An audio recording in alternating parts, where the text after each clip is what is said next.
Hello fam, ಇದು ಉತ್ತರ ಕರ್ನಾಟಕ ಸವಿರುಚಿ. Please support ಮಾಡಿ, ಸಬ್ಸ್ಕ್ರೈಬ್ ಮಾಡಿ. ಇವತ್ತಿನ ರೆಸಿಪಿ ಬಂದು ಅವಲಕ್ಕಿ.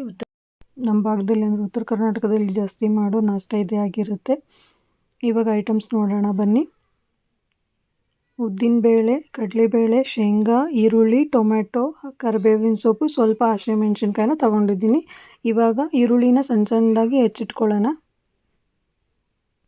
ಹಾಗೆ ಟೊಮ್ಯಾಟೋನು ಸಣ್ಣ ಸಣ್ಣದಾಗಿ ಹೆಚ್ಚಿಟ್ಕೊಂಡಿದ್ದೀನಿ. ಹಾಗೆ ಇವಾಗ ಹಸಿಮೆಣಸಿನ್ಕಾಯಿನೂ ಸಣ್ಣದಾಗಿ ಕಟ್ ಮಾಡಿಕೊಂಡು ಇವಾಗ ಒಂದು ಪ್ಯಾನಲ್ಲಿ 3 ಟೇಬಲ್ ಸ್ಪೂನ್ ಆಗೋಷ್ಟು ಆಯಿಲ್ ಹಾಕಬೇಕು. ಮೋಸ್ಟ್ ಆಫ್ ದಿ ಫಂಕ್ಷನ್ಸ್ ನಮ್ಮ ಕಡೆ ಉಪ್ಪಿಟ್ಟು ಬಿಟ್ಟರೆ ಅವಲಕ್ಕಿನೇ ನಾಷ್ಟ ಮಾಡೋದು. ಚೆನ್ನಾಗಿ ಬರುತ್ತೆ. ನೀವು ಒಂದ್ಸರಿ ಮನೇಲಿ ಟ್ರೈ ಮಾಡಿ. ಚೆನ್ನಾಗಿದ್ದರೆ ಕಮೆಂಟ್ ಮಾಡಿ, ಲೈಕ್ ಆ್ಯಂಡ್ ಶೇರ್ ಮಾಡೋದನ್ನ ಮರಿಬೇಡಿ. ಇವಾಗ ಜೀರಿಗೆ, ಸಾಸಿವೆ ಜೀರಿಗೆ ಹಾಕಿ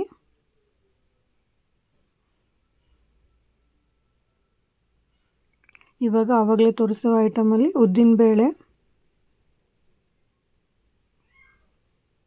ಕಡಲೆಬೇಳೆ,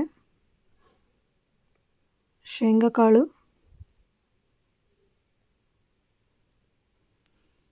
ಹಾಗೆ ಕರಿಬೇವು ಸೊಪ್ಪು ಹಾಕಿ,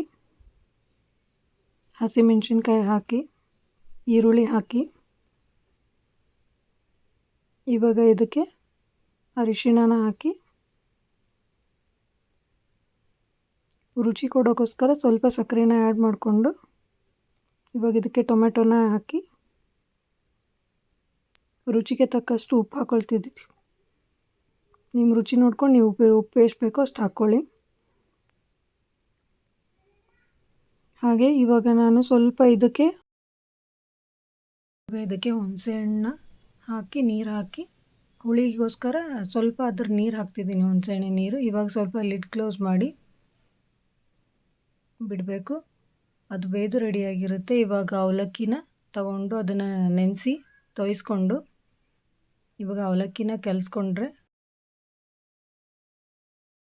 ರುಚಿಯಾದ ಅವಲಕ್ಕಿ ಚೆನ್ನಾಗಿ ರೆಡಿಯಾಗಿರುತ್ತೆ. ಮಾರ್ನಿಂಗ್ ಬ್ರೇಕ್ಫಾಸ್ಟಿಗೆ ಈಸಿ ಆ್ಯಂಡ್ ಬೇಗ ಆಗೋ ರೆಸಿಪಿ ಆಗಿರುತ್ತೆ. ಒಂದ್ಸರಿ ಟ್ರೈ ಮಾಡಿ, ಕಮೆಂಟ್ ಮಾಡಿ.